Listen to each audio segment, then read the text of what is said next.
Merci beaucoup. Bah, écoutez, bonjour Tunis, ici Paris, comme vous l'avez très bien mentionné. Je m'appelle Nothing Duck, je suis directeur associé au sein d'un cabinet de conseil en France qui s'appelle MC2I.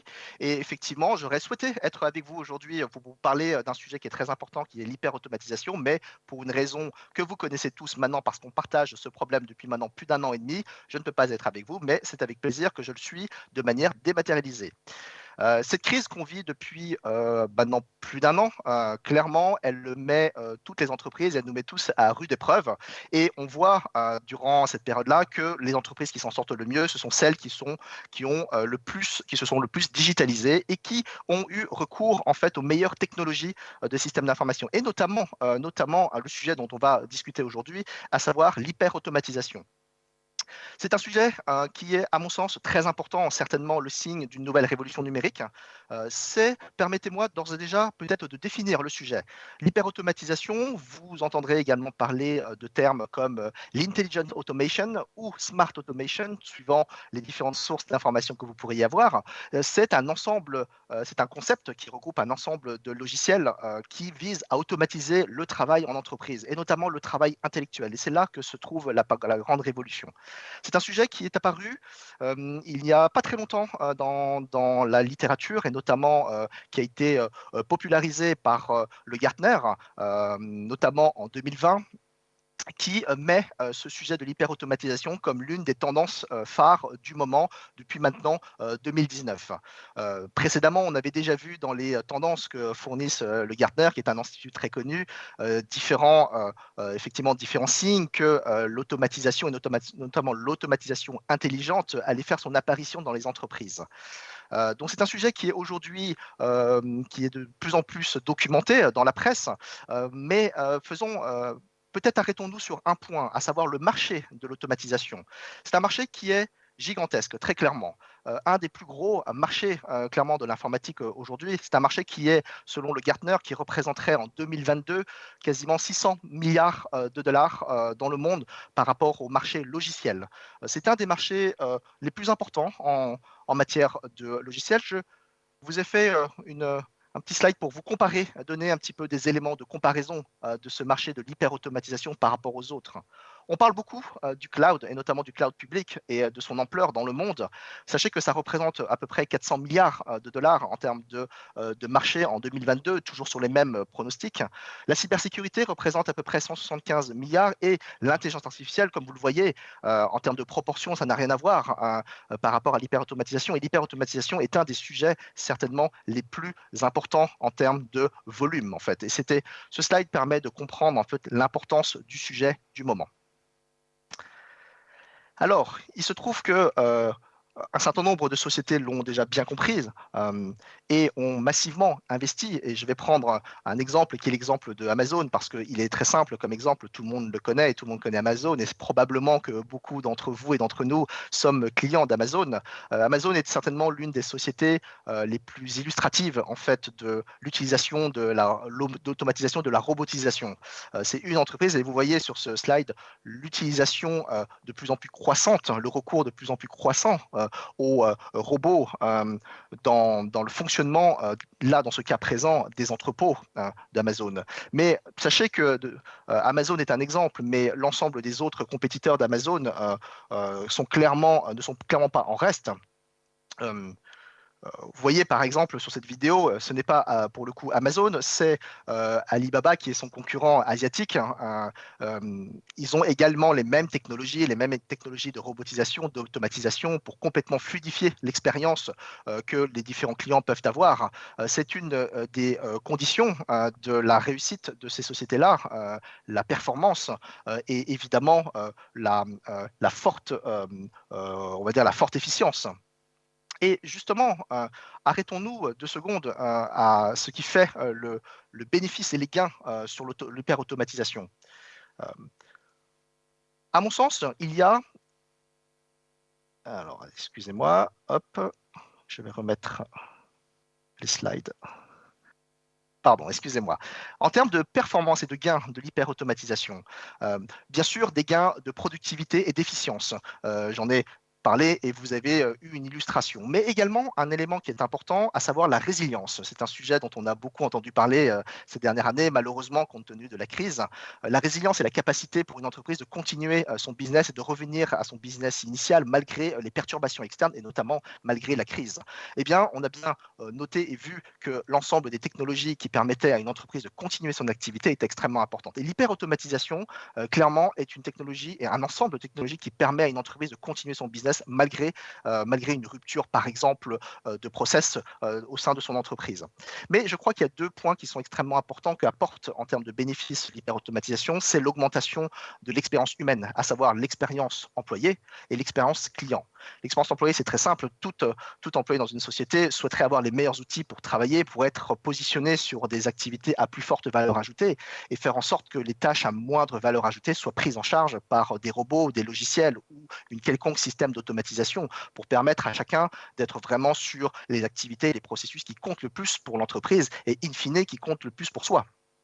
Et naturellement, et l'exemple d'Amazon, à mon sens, est un très bel exemple, l'expérience client est le point, si ce n'est le plus important, en tout cas le point névralgique aujourd'hui, qui est le point principal à se démarquer, qui consiste à se démarquer par rapport à ses compétiteurs, d'avoir une expérience client, d'avoir un ressenti vis-à-vis du client par rapport à son entreprise, avoir une expérience extrêmement fluide, extrêmement performante, d'avoir ce qu'on appelle une UX complètement performante, et puis d'avoir une gestion bout en bout de la partie achat jusqu'à la partie livraison, pour reprendre l'exemple d'Amazon, qui soit complètement fluide et sans couture.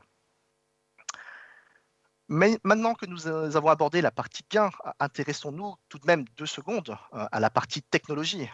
Qu'est-ce que l'hyperautomatisation concrètement dans sa constitution? Il y a une chose qui est très intéressante à mon sens, c'est que c'est un sujet pour lequel les technologies existent déjà depuis un certain temps. Mais je crois que nous arrivons là maintenant en 2021 à un niveau de maturité qui fait que ces outils atteignent quelque part leur efficience maximale. La première famille d'outillage que compose l'hyperautomatisation, c'est clairement le RPA, les RPA, les solutions de Robotic Process Automation, qui sont déjà très connues, avec des grands noms que nous connaissons, UiPath, Automation Anywhere, Blue Prism par exemple, ou alors les solutions de Microsoft avec Power Automate. Ce sont des outils qui existent depuis un petit moment, qui sont assez connus, mais qui, dans la maturité technologique, aujourd'hui atteignent un niveau d'efficience qui sont sans égal. Ces outils permettent d'automatiser des tâches, notamment des tâches répétitives, qui sont vues parfois à valeur ajoutée plutôt faible et qui permettent justement de libérer les différents collaborateurs en entreprise des différentes tâches un petit peu pénibles pour qu'ils puissent se recentrer sur les tâches les plus intéressantes en termes de valeur ajoutée. Cette catégorie d'outils a clairement connu une énorme croissance ces dernières années et cette année, un fait marquant, la société UiPath, qui est un des leaders en fait sur ce domaine-là, a été introduit en bourse avec grand succès cette année. Clairement, les outils de RPA sont la colonne vertébrale d'un projet et d'un programme d'hyper-automatisation en entreprise.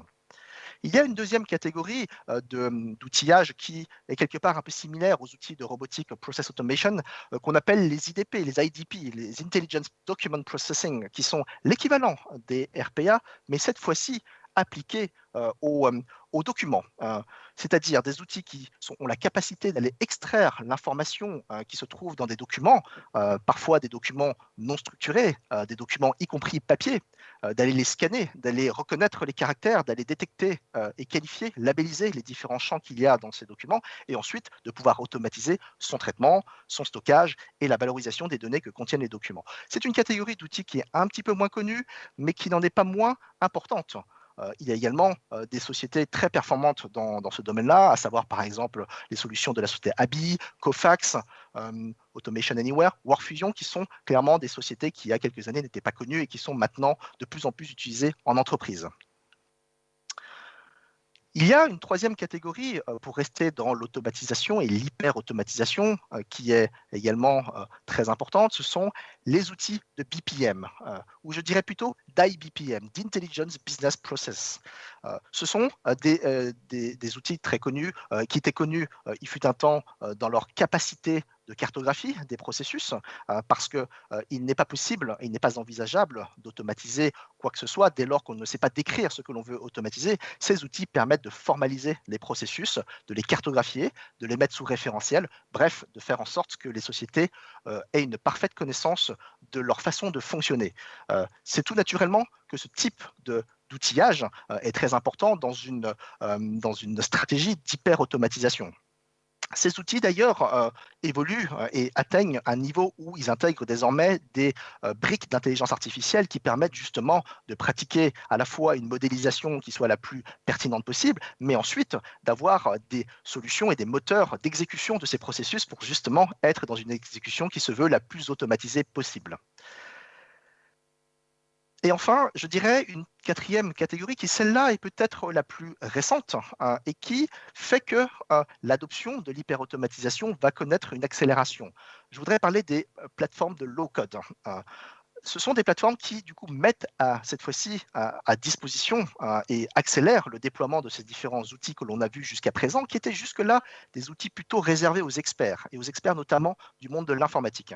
Mais le problème, c'est que les outils qui sont dédiés uniquement et détenus par les experts ne peuvent pas connaître un déploiement serein et de manière massive en entreprise, parce que ce type de solution, ce type de projet d'hyperautomatisation, ils connaissent leur déploiement à leur apogée dès lors que ce type de solution est prise en charge par l'ensemble des personnes d'une société, y compris des personnes issues des directions métiers. Low-code les plateformes de low-code ont ceci d'intéressant qu'ils permettent de mettre à disposition un certain nombre de concepts qui se veut parfois techniques, mais avec un formalisme et du coup une capacité d'utilisation, y compris par des personnes issues du métier et donc non issues de l'informatique. C'est la plus grande plus-value des plateformes de low-code. Et en combinant toutes ces technologies, on peut atteindre effectivement un niveau d'automatisation de l'ensemble des process de bout en bout dans une entreprise pour du coup augmenter les performances. Et ça serait très incomplet de ne pas parler non pas de la dernière catégorie, mais on va dire de l'avancée technologique de ces dernières années qui permettent justement de passer de l'automatisation à l'hyper-automatisation, de passer de l'automatisation quelque part un peu mécanique à l'automatisation qui se veut intelligente et adaptative par rapport au fonctionnement de l'entreprise. C'est bien sûr l'utilisation de l'intelligence artificielle. Chacun des familles d'outils que je vous ai présentés précédemment comporte de plus en plus de briques d'intelligence artificielle pour d'une part traiter les données, comprendre le fonctionnement des processus, s'adapter à l'évolution de manière automatique à l'évolution des processus, et y compris avoir des interactions humaines ou quasi humaines avec les clients ou les collaborateurs des sociétés et qui permettent du coup d'avoir une automatisation qui se veut intelligente et qui se veut surtout adaptative.